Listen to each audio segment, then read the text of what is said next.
We finally have the timing kit. It's got round teeth. It's got the round teeth. I don't know why it's got grease. We're so deep in this build that people have forgotten that it's for this, the free car. It's free. It's not anymore. So in the last video, mate, look, you got the camshaft at the top, which pushes all the valves and things in the head, which has air and fuel in, to the pistons at the bottom, which is driven by the crank.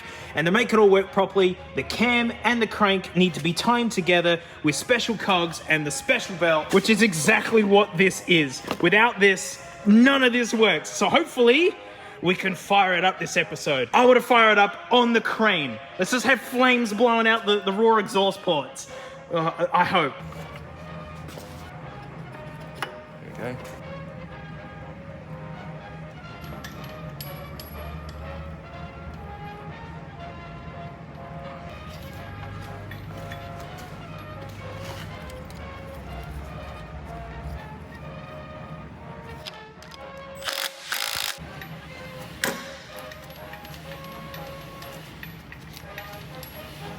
Yeah, this is how you know it's a really old school motor, is that you have to check the clearances for the valves. Like, they're all adjustable.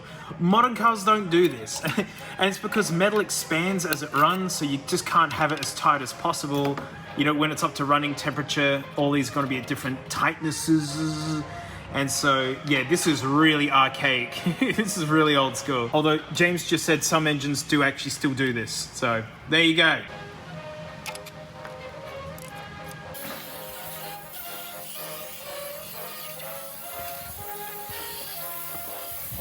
The other gasket didn't have those. No. But it looks like it's the same shape. Yeah. Oh well.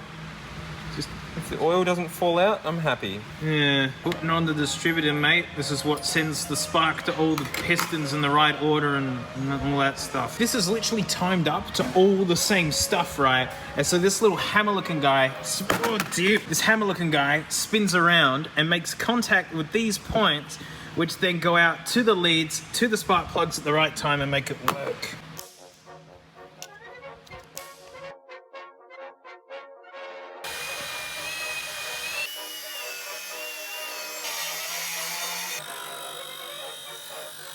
So this is where the mechanical fuel pump goes. It's normally got a thing in there that works, connect to everything else and pumps the fuel. We're not using it anymore. We don't want to find another one. We need to use an electric water pump, but you gotta block this plate off, and James has just made this beautiful little blanking plate. Oh, that's really nice. Made from the backing plate of the old water pump. Really nice.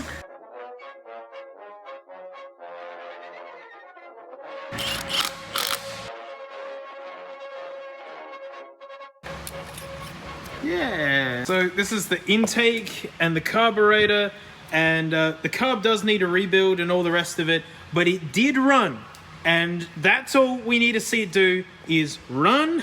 And so to heck with it, just gonna stuff it on like this. Most of the vac hose are still attached, which saves heaps of time, and we're impatient. We're not sure if we need to take the intake off or not, so James is just gonna smother it in sealant and pretend that it never needs to come off again.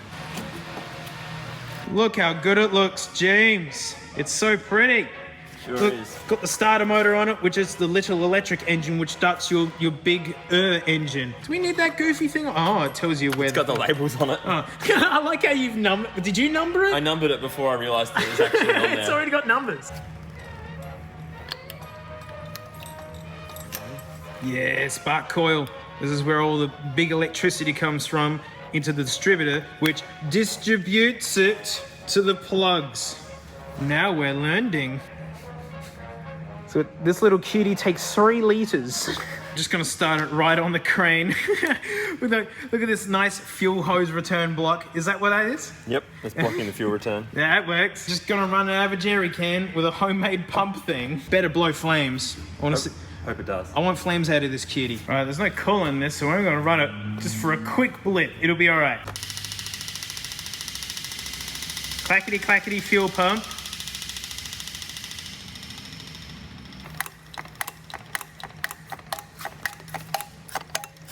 Yeah, that's squirting. Nice.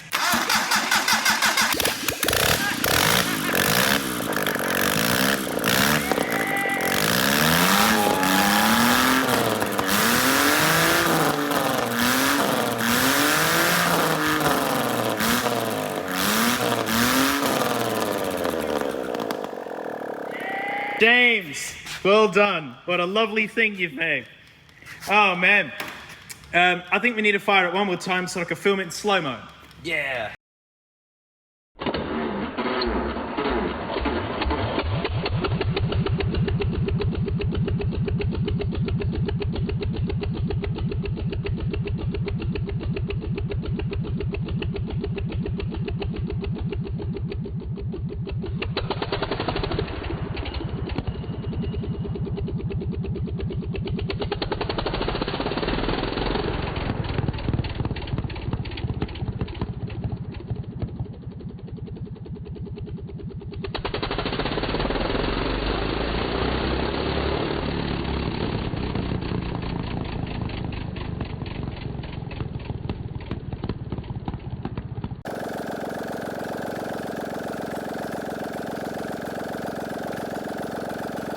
This thing literally starts no worries. Like, no spray down the top, nothing. It was just boom, and off it went.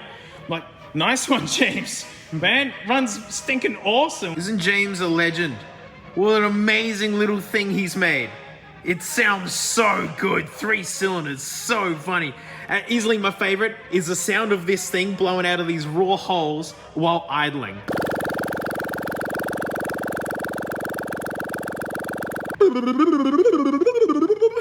Boy, I do hate this gaping, dirty, filthy hole in here. I don't know, I think the outside needs to remain all painted and weird looking, but I think the engine bay needs to be almost spotless. I mean, at least 2 less snails and rat poo. I think that's gotta be the gag, is it looks like this on the outside, but then under the bonnet, brand new. I know none of this is painted and you could have painted, it doesn't matter. I think it still looks so nice. What a little beauty. So yeah, mate, I'll see you next week for more stuff happening.